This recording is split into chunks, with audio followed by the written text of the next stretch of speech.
Merci de nous rejoindre sur France 24 et bienvenue dans cette édition spéciale du Journal de l'Afrique où on reviendra sur ce pardon historique qui résonne dans le couloir de l'histoire avec un grand H, un nœud qui commence à se défaire pour une famille qui peut enfin mettre des mots sur la mort d'un père, d'un mari.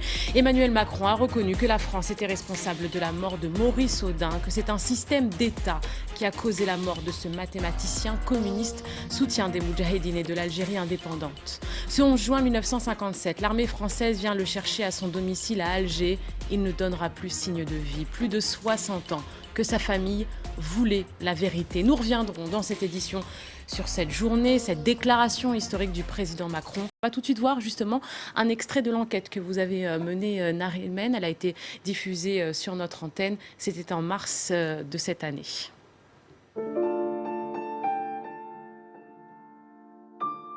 Maurice Audin. Ce mathématicien français, communiste, était aussi partisan de l'indépendance de l'Algérie. Sa disparition avait fait couler beaucoup d'encre. C'était le 11 juin 1957, en pleine bataille d'Alger.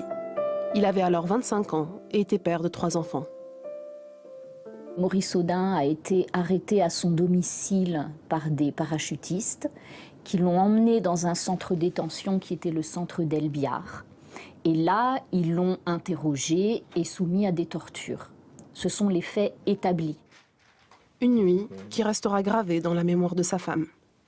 Nous nous sommes couchés, les enfants étaient couchés. Et pendant la nuit, on a frappé à la porte. Ils venaient chercher mon mari, voilà.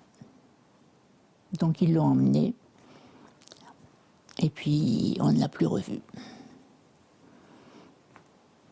Le 1er juillet 1957, Josette Audin est convoquée par les militaires. Eh bien, ils m'ont dit qu'ils avaient une bonne nouvelle à m'apprendre. C'est que mon mari, c'était...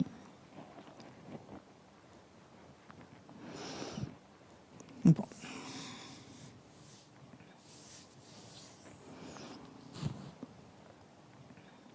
Que mon mari s'était évadé. Et que, voilà, ils n'avaient plus rien à me dire. Je suis sortie en pleurant et en disant qu'ils l'avaient tué.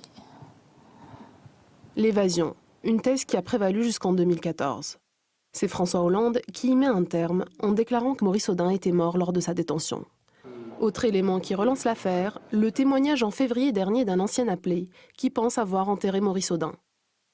Échaudée par plusieurs versions avancées depuis 60 ans, la famille reste prudente. Bon, puis il n'est pas là, de toute façon. Peu après son élection, Emmanuel Macron appelle Josette Audin. C'était le 11 juin 2017, jour du 60e anniversaire de la disparition de son mari. Il lui avait alors assuré qu'il ferait tout ce qui était en son pouvoir pour lui apporter les réponses qu'elle attendait.